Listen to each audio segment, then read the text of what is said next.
Hey there, all you confident communicators. Welcome to the podcast. I'm your host, Molly McPherson. LinkedIn.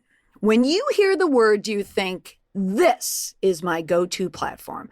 I love LinkedIn. I love connecting with people, chatting and messaging, learning about what's going on in other categories and my friends' work and what people are doing, the people that I meet, the people that I'm going to meet.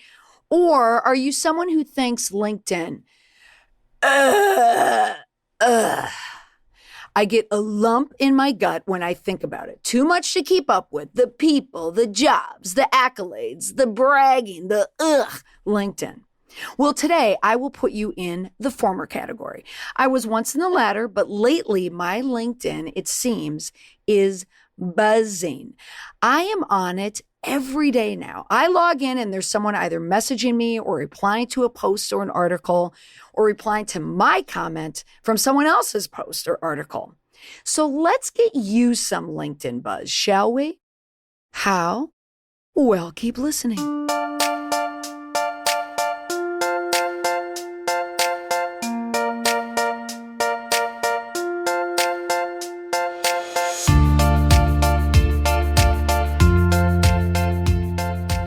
A lot of business leaders tend to shy away from Facebook because it feels too young or too social for them, and I get that.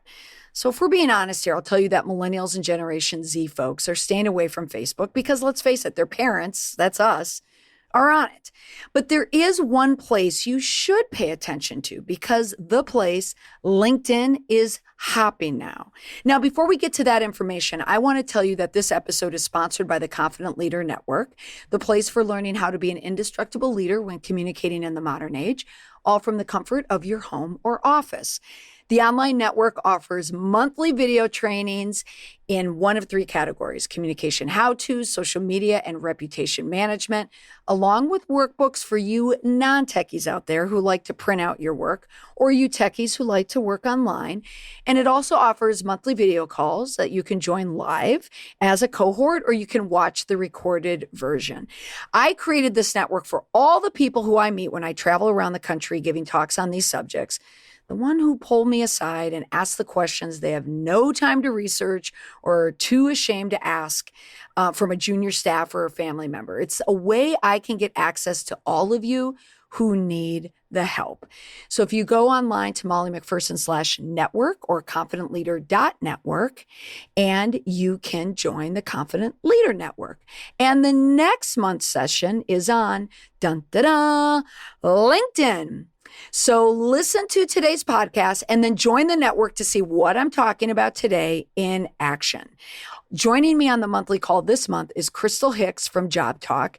She is a recruiting expert who is also a whiz on LinkedIn. She was my guest on episode 33, Getting Found on LinkedIn Without Getting Found Out at Work, a very popular episode, and I have a link to it in the show notes. You can join us live this month in September, so check out the website for more details. And if you're listening to this podcast after September of 2019, it will be in the network for you in the archives because all the information is evergreen. Now, back to business. I know many of you use social media. A lot of you are on Facebook, and Facebook gives you Instagram because they play nicely together since they're both owned by Facebook. And some of you may have an Instagram account, but you never use it. I could look up your name on Instagram and go to it, and there's nothing there. And that's fine. Snapchat, no way. None of you are using it. Twitter, maybe yes, maybe no, probably a mixed bag. And so is LinkedIn. But LinkedIn is much different than other social networks because it's less social and more network. But it is a social way to network. So it is the one place where you should not shy away from at all, both for your own professional growth and for your business. As of 2019, there are more than 575 million LinkedIn users worldwide, and about 252 million of those people log in monthly. You'll also be happy to hear that more than 100 million users are senior influencers and decision makers in their organizations. So LinkedIn is truly the place to be if you want to rub elbows with quality professionals, well, like yourself. But first, you need to know how to use it. And that's exactly what we're going to talk about on today's episode. Now, I asked one of my newest members of the Confident Leader Network why he used LinkedIn. And here was his response. He wrote, I log into LinkedIn multiple times a day. I typically use it to expand my reputation and sphere of influence. I like that. Related to crisis management and business continuity. Okay, hint, it's someone who works in crisis management. I listened to your podcast about LinkedIn. He added the plug. I love that. Nice. And so I've been working lately to expand my network, adding connections, etc. I also use it to promote the articles I've written or webinars that I'm doing. But again, that's to generate interest in my work and grow my reputation.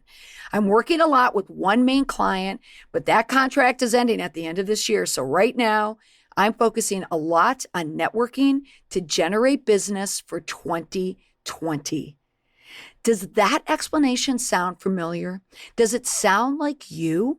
I think it perfectly captures the persona of the person who I see on LinkedIn nowadays.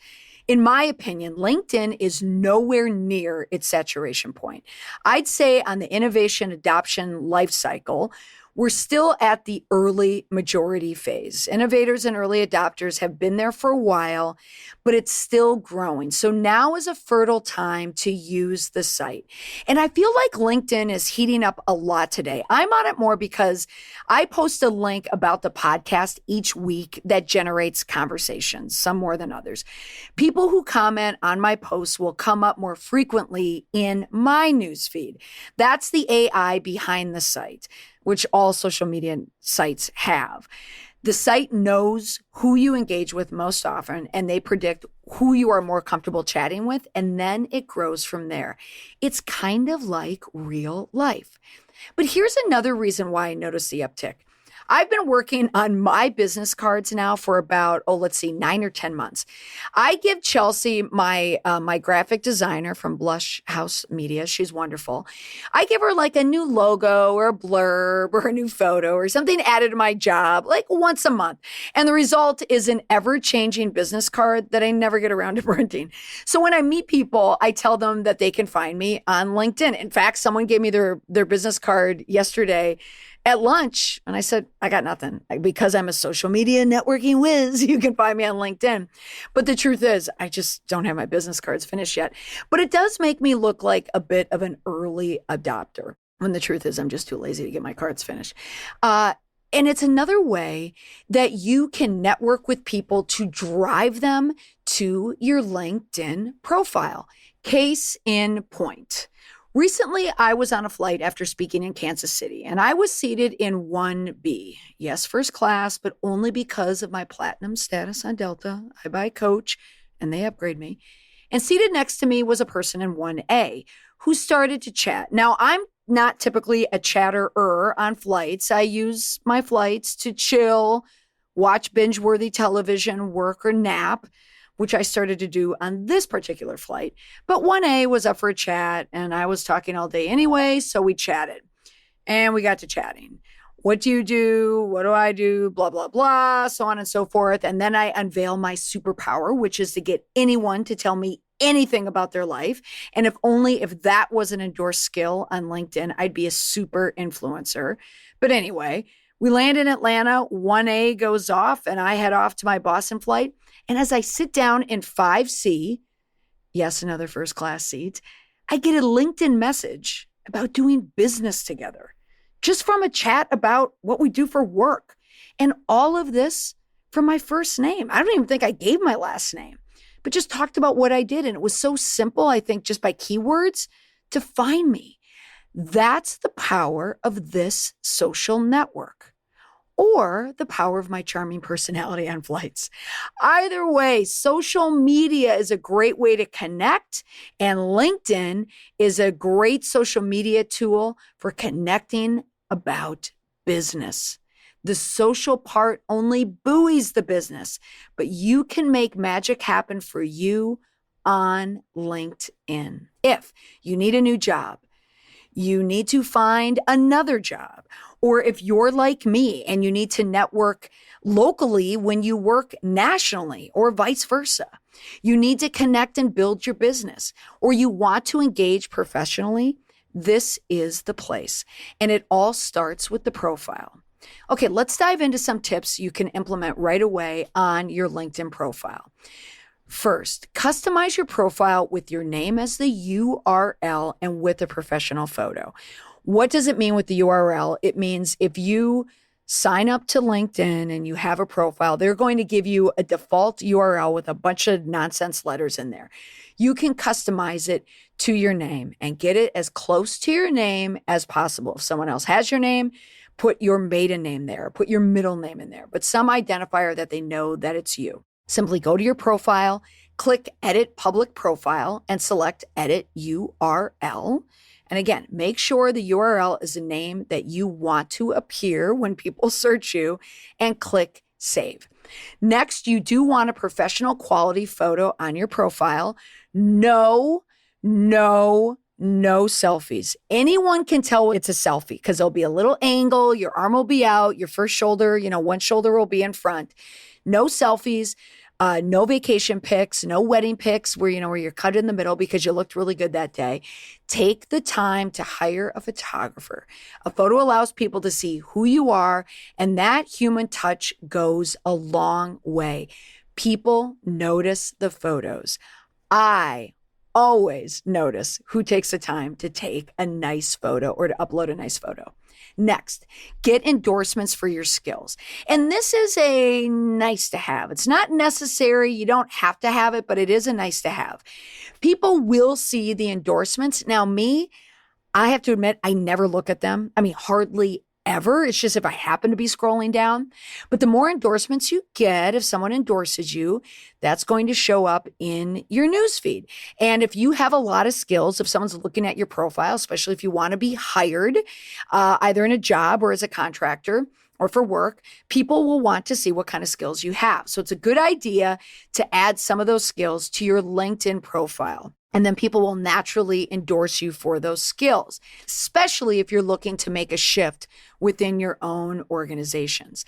Now, endorsements fall under the skills section of your profile. So add the skills you possess and some that you think you possess, and ask a few key people to endorse you for those skills. And you can do a back scratcher on that. You scratch my back, I'll scratch yours. And as you grow your network of connections, new connections can endorse you.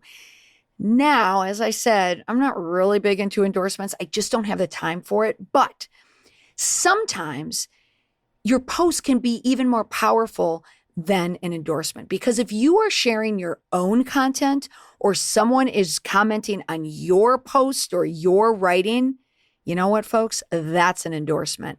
And those are the endorsements that I notice. Next, connect with other users. You can't network on LinkedIn without a network of people to actually talk to. Now, I don't recommend connecting with every single contact that you have in your email account. And LinkedIn, they will try to get you to do just that. You won't even notice it. They'll have one page that comes up that just says click here, but really what you're clicking is they are going to send an email to every one of your contacts to say that you're now on LinkedIn. And I get that a lot from people. One of the objections to using it is they say, I always get spam. I always get these emails. And it's true. LinkedIn does it and it's very annoying, but you can skip over that page if you don't want to do it. So be selective from the start. Connect with like-minded executives and leaders and people who you have had contact with before. So you may know them personally. They may be in your community. They may be in your business. They may be in your business category. You may be on a board with them. You may have hired them. You may go to school with them. I had someone reach out to me today from high school. And she wrote a big note. She said, Molly, my goodness, you look great. And you are such a big deal. I thought that was just like a great endorsement. Wouldn't that be a great endorsement? But it wasn't. It was on a private message. But anyway, here I was connecting with someone that I haven't seen in over 30 years because she refuses to go to the reunions. But at any rate, I thought, how great. I haven't known anything that she's doing. And now I have her entire profile and what she's doing. It was a great way to connect. But also connecting with people, like I said, that you just met, that you want to do business with. Do not randomly connect with anyone, because those are the people that are going to muck up your newsfeed. Because again, if you connect with someone, that is the person that you're going to get information about. So if you have all these randos in there, you're going to get rando posts on your newsfeed. But if you collect it and gather people with just people that you know, that newsfeed is going to be customized to the people that you know, like, and trust. Now also decide, why do you want to connect with these people? Did something they do or something they said in the note that they sent resonate with you? What do you like about something that they've published recently? Giving people a reason to connect with you, to make them want to connect with you, makes it more likely that they will accept, and it gives you a jumping off point to start off a conversation. And this is another reason why you want to fill out your profile, because as soon as you connect with a person, the first thing they're going to do is connect or click on your profile and find out, well, who the heck is this person? Now, for me, when I do it, I will look and it will automatically tell me who I have a shared connection with. Now, sometimes I won't have any idea who that person is, but there's something about that shared connection that helps. If it's someone that's random, it's more likely than not, it's a salesperson. But if it is someone that you've maybe been in an area or a field that you work in, you'll want to make that connection, because it will be a nice starting off point because you know a mutual person. Now, LinkedIn will also help you build out your profile. Your profile should be free of any gaping holes, like gaps in your work history or an empty bio section. Now, if you've had time off from work, and a lot of moms out there, a lot of people have been stay at home, taking care of kids, taking care of family, or for other reasons, and it's okay, because people have to do the math to notice when you aren't working. And some people will just put the highlights in there. It's perfectly acceptable. So don't let your gaps in experience be a barrier to you jumping on to LinkedIn. Now, LinkedIn will also allow you to customize the look of your profile, but only to a point. So you can remove or rearrange sections as needed to help make it look good and make it work for you. Now, here's the next thing that you must do. If you are a business owner, if you run a business, an organization, a board, an enterprise, no matter what it is, you must create a company page. Or if it's way beneath you or you don't know how to do it, get someone on your staff or hire someone to do it for you. Because if you're a business owner, an executive at a large organization, you need to have that company page. Why? To rid yourself and your employees of the dreaded gray box on the profile section. It looks like a tombstone or a gray building. It's a meta message that says, you don't have credibility on LinkedIn because you don't know what you're doing on LinkedIn. And we don't want that, do we? Of course not. Everybody who is on LinkedIn needs to have a company that they're attached to.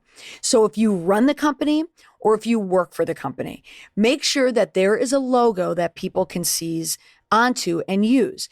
If you have the gray box, you can't build any type of community because it's onto itself. But if you attach yourself to that logo, then it brings everyone together in that community.